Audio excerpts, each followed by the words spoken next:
అందరికీ వందనాలు. ఈరోజు బైబిల్ రీడింగ్లో మొదటి సమూయేలు 23వ అధ్యాయము 24వ అధ్యాయము చదువుకుందాం. తరువాత ఫిలిష్తీయులు కెయీలా మీద యుద్ధము చేసి కళ్ళముల మీది ధాన్యమును దోచుకొనుచున్నారని దావీదునకు వినబడెను. అంతట దావీదు, నేను వెళ్ళి ఈ ఫిలిష్తీయులను హతము చేయుదునా అని యెహోవా యొద్ద విచారణ చేయగా, యెహోవా, నీవు వెళ్ళి ఫిలిష్తీయులను హతము చేసి కెయీలాను రక్షించుమని దావీదునకు సెలవిచ్చెను. దావీదుతో కూడియున్న జనులు, మేము ఇచ్చట యూదా దేశంలో ఉండినను మాకు భయముగానున్నది. ఫిలిష్తీయుల సైన్యములకెదురుగా కెయీలాకు మేము వచ్చిన ఎడల మరింత భయము కలుగును గదా అని దావీదుతో అనగా, దావీదు మరల యెహోవా యొద్ద విచారణ చేసెను. నీవు లేచి కెయీలాకు వెళ్ళుము, ఫిలిష్తీయులను నీ చేతికి అప్పగించుదునని యెహోవా సెలవీయగా, దావీదును అతని జనులను కెయీలాకు వచ్చి ఫిలిష్తీయులతో యుద్ధము చేసి వారిని లెస్సగా హతము చేసి వారి పశువులను దోచుకొని వచ్చిరి. ఈలాగున దావీదు కెయీలా కాపురస్తులను రక్షించెను. అహీమెలెకు కుమారుడైన అబ్యాతారు ఏఫోదు చేత పట్టుకొని పారిపోయి కెయీలాలోనున్న దావీదునొద్దకు వచ్చెను. దావీదు కెయీలాకు వచ్చిన సంగతి సౌలు విని దావీదు ద్వారములను అడ్డ గడలును గల పట్టణములో ప్రవేశించి అందులో మూయబడి ఉన్నాడు. దేవుడు అతనిని నా చేతికి అప్పగించెననుకొనెను. కాబట్టి సౌలు కెయీలాకు పోయి దావీదును అతని జనులను ముట్టడింపవలెనని జనులందరినీ యుద్ధమునకు పిలువనంపించెను. సౌలు తనకు కీడే యుద్ధేశించుచున్నాడని దావీదు ఎరిగి యాజకుడైన అబ్యాతారును ఏఫోదును తెమ్మనెను. అప్పుడు దావీదు, ఇశ్రాయేలీయుల దేవా యెహోవా, సౌలు కెయీలాకు వచ్చి నన్ను బట్టి పట్టణమును పాడు చేయనుద్దేశించుచున్నాడని నీ దాసుడైన నాకు రూఢిగా తెలియబడి ఉన్నది. కెయీలా జనులు నన్ను అతని చేతికి అప్పగించుదురా? నీ దాసుడనైన నాకు వినబడినట్లు సౌలు దిగివచ్చునా? ఇశ్రాయేలీయుల దేవా యెహోవా, దయచేసి నీ దాసుడనైన నాకు దానిని తెలియజేయమని ప్రార్థింపగా, అతడు దిగివచ్చునని యెహోవా సెలవిచ్చెను. కెయీలా జనులు నన్ను నా జనులను సౌలు చేతికి అప్పగించుదురా అని దావీదు మరల మనవి చేయగా, యెహోవా, వారు నిన్ను అప్పగించుదురని సెలవిచ్చెను. అంతటా దావీదును దాదాపు 600 మంది అయిన అతని జనులను లేచి కెయీలాలో నుండి తరలి ఎక్కడికి పోగలరో అక్కడకు వెళ్ళిరి. దావీదు కెయీలాలో నుండి తప్పించుకొనిన సంగతి సౌలు విని వెళ్ళక మానెను. అయితే దావీదు అరణ్యములోని కొండ స్థలముల యందును జీఫు అను అరణ్యమున ఒక పర్వతమందును నివాసము చేయుచుండెను. సౌలు అనుదినము అతని వెదికినను దేవుడు సౌలు చేతికి అతనిని అప్పగించలేదు. తన ప్రాణము తీయుటకై సౌలు బయలుదేరినని తెలుసుకొని దావీదు జీఫు అరణ్యంలో ఒక వనమున దిగెను. అప్పుడు సౌలు కుమారుడైన యోనాతాను లేచి వనములోనున్న దావీదునొద్దకు వచ్చి, నా తండ్రి అయిన సౌలు నిన్ను పట్టుకొనజాలడు. నీవు భయపడవద్దు. నీవు ఇశ్రాయేలీయులకు రాజవగుదువు. నేను నీకు సహకారినవుదును. ఇది నా తండ్రి అయిన సౌలునకు తెలిసియున్నదని అతనితో చెప్పి దేవుని బట్టి అతని బలపరిచెను. వీరిద్దరూ యెహోవా సన్నిధిని నిబంధన చేసుకొనిన తరువాత దావీదు వనములో నిలిచెను. యోనాతాను తన ఇంటికి తిరిగి వెళ్ళెను. జీఫీయులు బయలుదేరి గిబియాలోనున్న సౌలునొద్దకు వచ్చి, యెషీమోనుకు దక్షిణముననున్న హకీలా మన్యములోని అరణ్యమున కొండ స్థలముల యందు మా మధ్య దావీదు దాగియున్నాడే. రాజా, నీ మనోభీష్టమంతటి చొప్పున దిగిరమ్ము. రాజవైన నీ చేతికి అతనిని అప్పగించుట మా పని అని చెప్పగా, సౌలు వారితో ఇట్లనెను, మీరు నా యందు కనికరపడినందుకై మీకు యెహోవా ఆశీర్వాదము కలుగునుగాక. మీరు పోయి అతడు ఉండు స్థలము ఏదైనది అతనిని చూచినవాడు ఎవడైనది నిశ్చయముగా తెలుసుకొనుడి. అతడు బహుయుక్తిగా ప్రవర్తించుచున్నాడని నాకు వినబడెను గనుక మీరు బహు జాగ్రత్తగా నుండి అతడుండు మరుగు తావులను కనిపెట్టియున్న సంగతి ఎంత నాకు తెలియజేయుటకై మరల నా యొద్దకు తప్పక రండి. అప్పుడు నేను మీతో కూడా వత్తును. అతడు దేశములో ఎక్కడ నుండినను యూదా వారందరిలో నేను అతని వెదకి పట్టుకొందును. అంతటా వారు లేచి సౌలు కంటే ముందు జీఫునకు తిరిగి వెళ్ళిరి. దావీదును అతని జనులను యెషీమోనుకు దక్షిణపు వైపుననున్న మైదానములోని మాయోను అరణ్యములో ఉండగా, సౌలును అతని జనులను తన్ను వెదకుటకై బయలుదేరిన మాట దావీదు విని కొండ శిఖరము దిగి మాయోను అరణ్యమందు నివాసము చేసెను. సౌలు అది విని మాయోను అరణ్యములో దావీదును తరుముబోయెను. అయితే సౌలు పర్వతము ఈ తట్టునను, దావీదును అతని జనులను పర్వతము ఆ తట్టునను పోవుచుండగా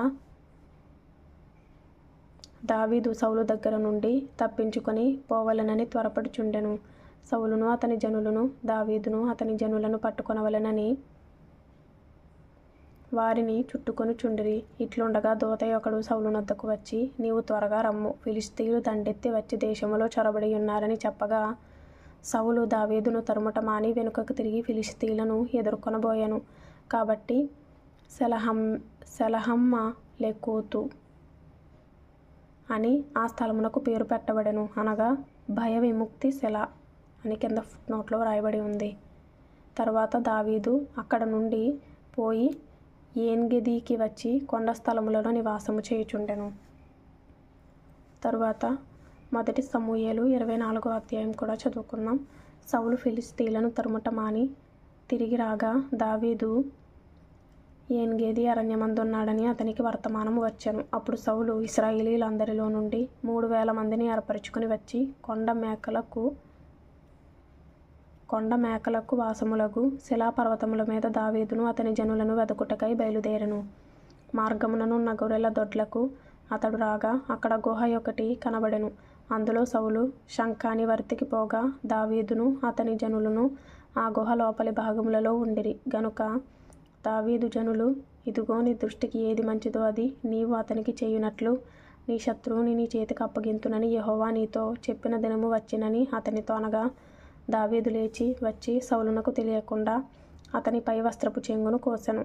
సౌలు పై వస్త్రమును తాను కోసెనని దావీదు మనస్సునొచ్చి, ఇతడు యెహోవా చేత అభిషేకము నొందినవాడు గనుక యెహోవా చేత అభిషిక్తుడైన నా ప్రభువునకు నేను ఈ కార్యము చేయను, యెహోవాను బట్టి అతని నేను చంపను అని తన జనులతో చెప్పెను. ఈ మాటలు చెప్పి దావీదు తన జనులను అడ్డగించి సౌలు మీదికి పోనీయక వారిని ఆపెను.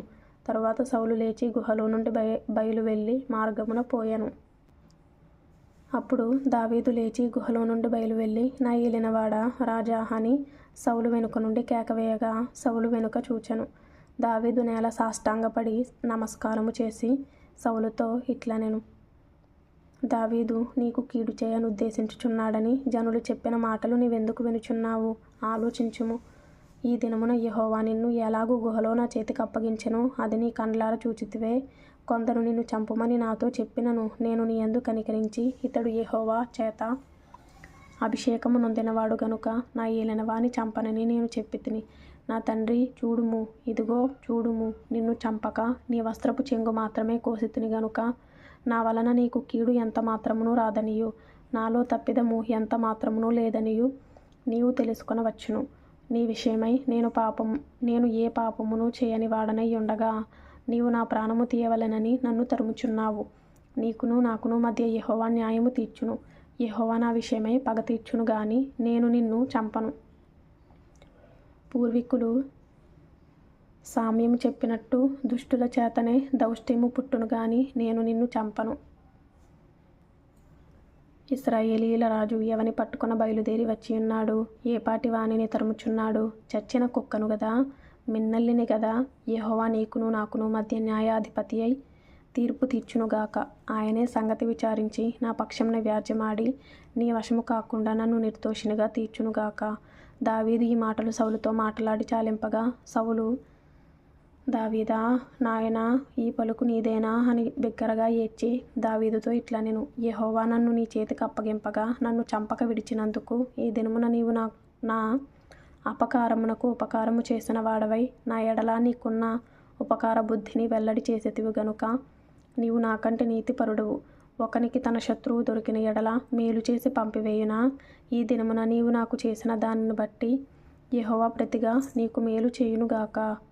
నిశ్చయముగా నీవు రాజువగుదువనియు ఇశ్రాయేలీయుల రాజ్యము నీకు స్థిరపరచబడుననియు నాకు తెలియను. కాబట్టి నా తరువాత నా సంతతి వారిని నీవు నిర్మూలము చేయకుండునట్లును నా తండ్రి ఇంటిలో నుండి నా పేరు నీవు కొట్టివేయకుండునట్లును యెహోవా నామమున నాకు ప్రమాణము చేయుము. అంతటా దావీదు సౌలునకు ప్రమాణము చేసెను. అప్పుడు సౌలు ఇంటికి తిరిగి వచ్చెను.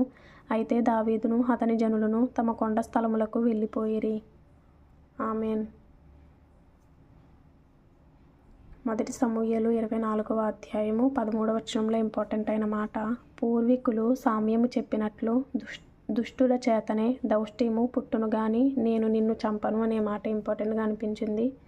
1 సంవత్సరం లోపు బైబిల్ పూర్తి చేయాలి అనే ఆశ కలిగిన వారు ఫాలో చేయండి, లైక్ చేయండి, షేర్ చేయండి, సబ్స్క్రైబ్ చేసుకోండి. ప్రభువు మీకు తోడైండును గాక. ఆమెన్.